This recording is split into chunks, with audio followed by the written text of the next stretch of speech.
need something? Have a few minutes to talk? If you wish. The last time we talked, you started speaking about a past event as if you were watching it. Drell have perfect memories.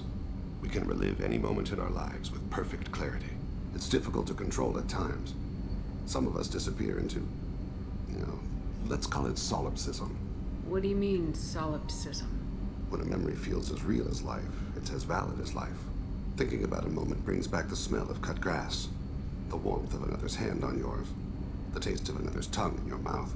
Wouldn't you rather lose yourself in such a memory than spend the night alone, staring at walls and metal and plastic? Isn't there a risk that you could lose yourself in bad memories as well? Of course. Remembering the times I've taken bullets is unpleasant. But I can look at my knee and see it's not shattered. The memories that are hard to escape are those of despair.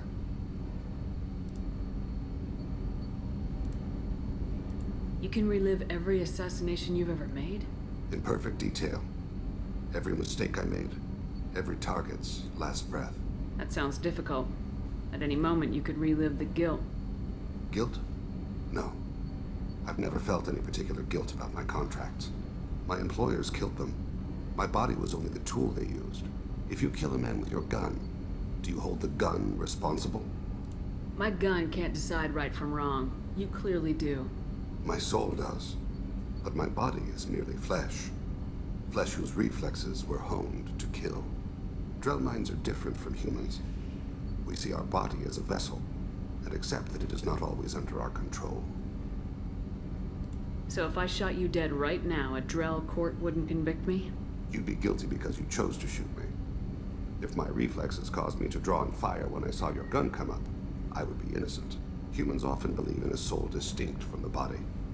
A spirit responsible for moral reasoning that lives on after the body's death. Our belief is just a bit more literal. The last time we talked, you remembered one of your assassinations.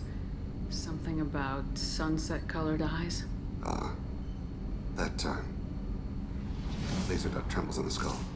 Spice on the spring wind. Sunset eyes, defiant in the scope. A bystander noticed my spotting laser and threw herself between me and the target. She couldn't see me, but she stared me down. It was odd that you just blurted that out. Just another vivid Drell memory? No. She was a vivid person. Did you take the shot? Not that day. I should get back to my duties. Shepard, I appreciate these chats we have. You've spent a lot of your life alone, Thane. Work fulfilled me. Reading. I barely spoke to anyone outside my family. It seems there will be no one to mourn me when I die. You're the only friend I've made in 10 years. Friend, huh? It's a start. A start? That's intriguing. Yeah. I will always be here to talk. Do you need something? Have a few minutes to talk?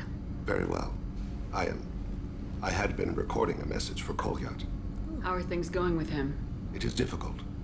All things worth keeping are. I never explained. I suppose the story of my wife's death took you by surprise.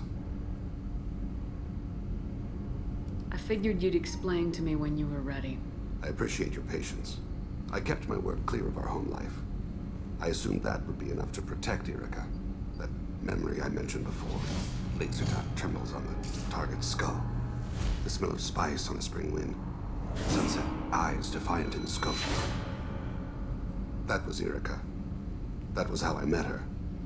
She saw my targeting laser as she walked by and threw herself in the way. So how'd she go from blocking your shot to having your children? I had to meet her. The memory possessed and endowed me. I fell on my knees before her, begged her pardon. She introduced me to the world beyond my work. Eventually, she forgave me. Later, she loved me.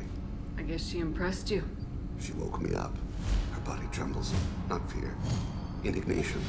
Her mouth moves. How dare you? You and I trained to sacrifice ourselves to save others.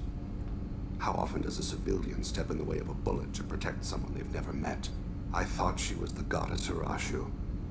She met my eyes through the scope, and my purpose faltered.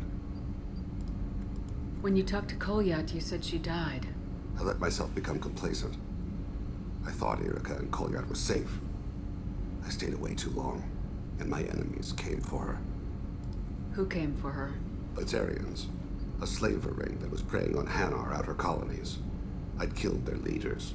They paid the Shadow Broker to find out who I was. But they were afraid of me, so they went after her. You told Kolyat that you hunted her killers down. Erica woke me up. When she passed, I returned to my battle sleep. My body hunted her killers, murdered them.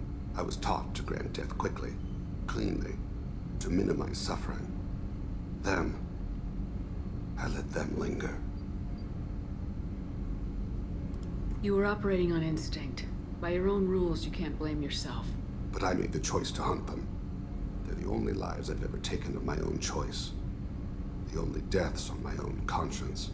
I haven't spoken about my wife, and I don't think I ever have. I didn't have anyone left to tell it to. Maybe I haven't been as upfront as I should be. I'm here for you, Thane. Whatever you need. You are very kind. Thank you for listening, Siha. I think my translator just glitched. What did you call me?